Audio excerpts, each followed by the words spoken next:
vehicle this morning, but things have changed.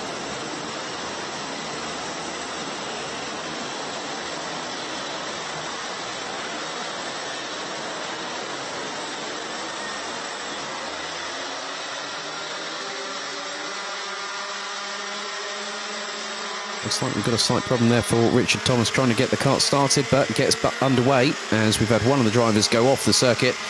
That is the 217 of Israel's Guy Albag, who's running with Dan Holland Racing this weekend. But let's have a look at the grid for Heat 2 for Junior Rotax out of 3.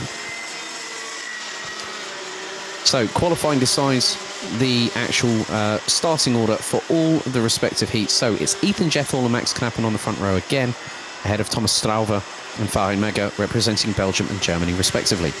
Matthias Turlo from the Netherlands and Kai Relets from Belgium, row number 3. Row 4 is Germany's Janis Stiak and the Netherlands' Bruno Malders alongside. Mikkel Pedersen in 9th, representing Denmark, and Alberto Kiko Fracassi from Italy, who completes the top 10. Magnus Pedersen and Rafael Renhofer from Denmark and Germany round out row 6. Ahead of Kasper Schormans and Austin Lee. Austin Lee, I've just heard, had a little bit of an impact from behind, and it actually caused an issue with the exhaust, which rendered his race null and void, so to speak. Daniel Sugar and Danny Shields ran out the top 8 rows, ahead of Nick Gerhards and Chloe Chong. Guy Albag and Vic Stevens ran out the top 20. Richard Thomas and Jaren Schultz round out the 22 drivers that are competing in this race. Again, it's 7 minutes plus an additional lap. Afterwards, we'll have our last 2 middle races for Senior Rotax, and then we'll go to the lunch break.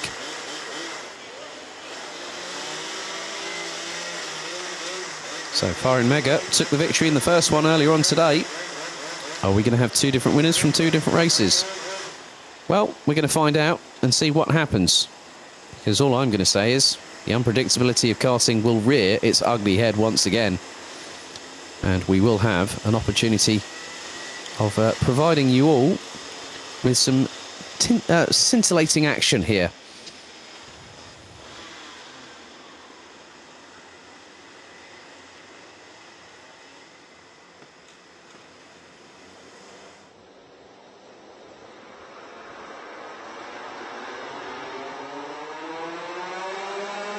So, revs rise. Are we ready? Lights are out. We are off and racing, and another good start from Ethan Jeff Hall as they head down towards turn 2 for the first time. And again, all the leaders spun around. Ethan Jeff Hall losing the back end, and as all of a sudden, as a result of that, Max Knappen gets into the lead of the race. Oh, dearie me, this low-lying fog is not making things any easier at all.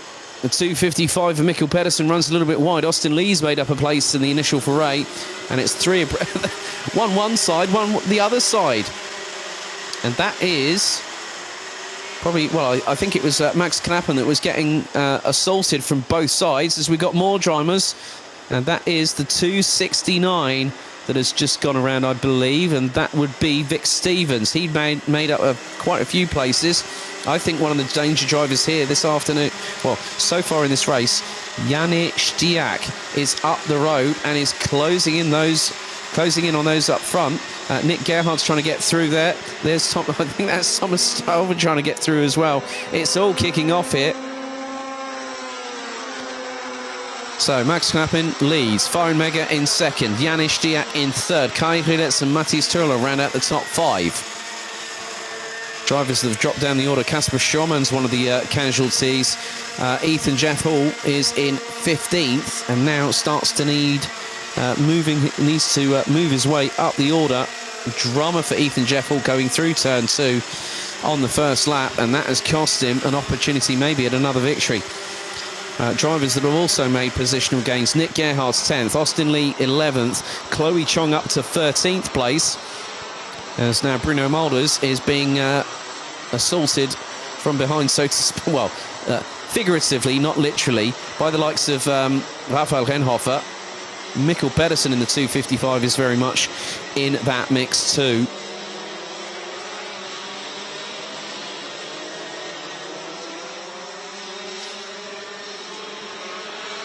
So they come around to complete lap 2 of the race, and Max Knappen leads by just over a second from Farin Mega. Janis Diak. Bruno Molders is ahead of Rafael Renhofer. Austin Lee has got past Magnus Pedersen and Nick Gerhards.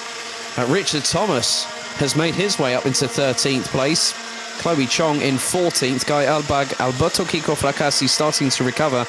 But I think there's been more dramas for Ethan Jeff Hall. He's dropped outside of the top 20.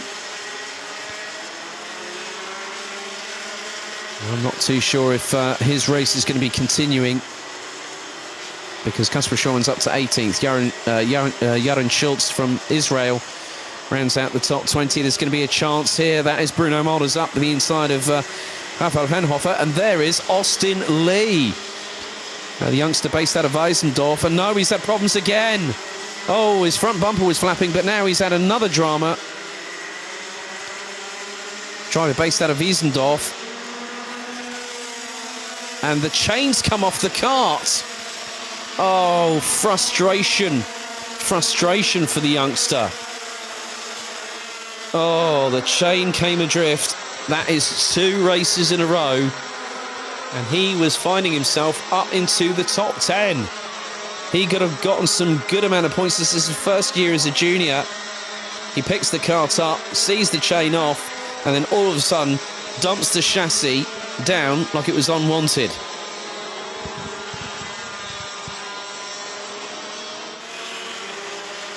So Max Knappen continues to lead, but keep your eyes on Farin Mega. Mega has closed that gap to just over 0.7 of a second. Janis Diak rounds out the top 3. And here's a battle here. This is for position. So that's Farin Mega being closed in on. Now, is that the leader? Is that Max Knappen they've just closed in on? That is.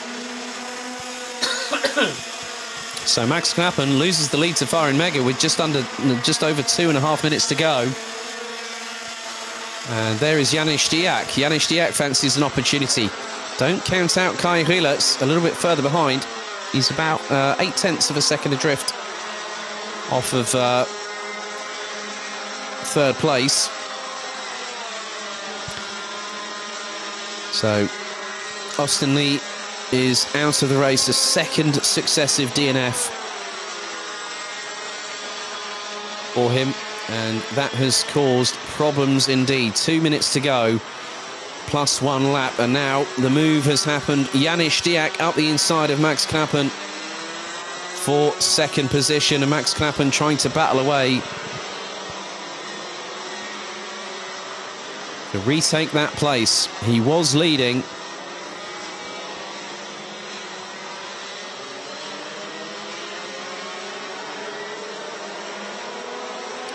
How close did Farin Mega get to that wall? Oh my goodness, he was pushing the limits of adhesion. So Farin Mega looking to make it 2 for 2 here in Muelsen. Janis Diak ahead of Max Knappen. 4th it's Kai Rielers. 5th it's Mathis Turlo. Daniel Sugar's going to become the 2nd retirement as there goes Max Knappen up the inside of Janis Diak to retake 2nd position through into turn number 4. And then through the chicane. Max Knappen nearly got a bit unsettled at the back end of that kart.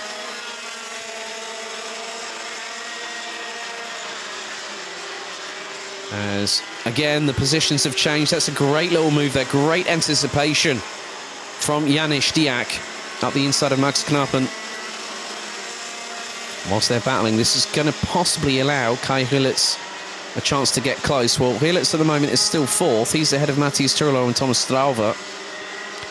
Chloe Chong from Great Britain up into what is 12th position. Ethan Jeff Hall all the way down in 19th, having had that drama. And then there were a couple more dramas, I think, for the Brits. A little bit further along in the race. We're into the penultimate lap of this race here. Lap number 7 out of 8. And at the minute, Farin Mega looking to make it 2 for 2 out of this race. Weekend so far. As Ethan Jeff Hall drops behind Vic Stevens, it's not been an easy day in the office, as there is the move by Thomas Strauver on Mathis Turlo. The 299 past the 242. And that is a change for 5th position. So one more lap after this one. Fahin Mega doing the business, making sure that he gets another win to his credit, and plus also being on home soil. That's going to be a real nice booster of confidence and motivation for their final race a little bit later on, and that will be at 3:20 p.m. local time. Final lap is board is out. Fahin Mega crosses the line, and his gap between him and Janis Diak extends to 1.685 seconds. And it looks like Ethan Jeff Hall's race has come to an abrupt end as well on what would have been lap. Well, it looks like his I'm not too sure if there's a transponder issue. We'll wait until the results are finalised. Weather conditions are making it difficult for multiple systems to activate. So Fahin Mega is just a few corners away. He's done exactly what he needed to do, the young German. 2018 Rotax Max Challenge Grand Finals Mini-Max champion when the Grand Finals went over to Conde Paraiba in Brazil.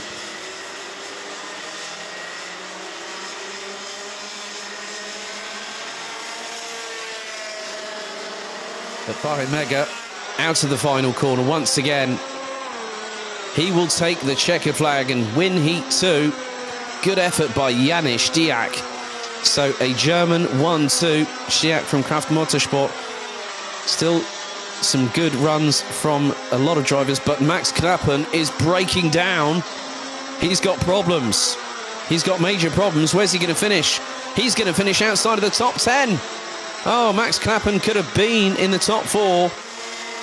He was ahead of Kai Rielers. And that was it for him. Breaks, manages to limp that cart across the line, because Matthias Turlo and Thomas Stuyven had gotten ahead. So just waiting for a few more drivers to cross the finish line, and that will be the two Israelis. Yaron Schultz and Guy Albag in 18th and 19th, respectively. I think I did see possibly that Guy Albag might have spun around just a little bit earlier. But Fahin Mega wins race 2 out of 3 here on Heat Stay in Junior Rotax. Let's have a look at the race results.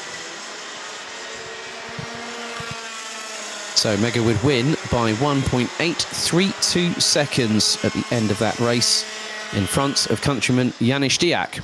Kai Rielers takes a well-needed third place. Matthias Turlo in 4th, ahead of Thomas Strauver, Rafael Renhofer, Mikkel Pedersen, Bruno Malders, Nick Gerhards and Richard Thomas. Also seen that Danny Shields gets a 5-second time penalty for causing a collision. So they're now going to recover the stricken cart of Austin Lee very, very shortly. Max Knappen, whilst breaking down, still got to 11th at the end, so still kept on pushing forward, finishing ahead of Dan Holland Racing's Chloe Chong in the 218. Magnus Pedersen in 13th, ahead of Vic Stevens. Alberto Kiko Fracassi, the Italian suffering dramas, and finishing 15th. Casper Schauman's in 16th. Danny Shields will probably drop a little bit further back, but it won't be enough. It will keep him 17th, ahead of Jan Schultz, Guy Albach, Ethan Jeffel,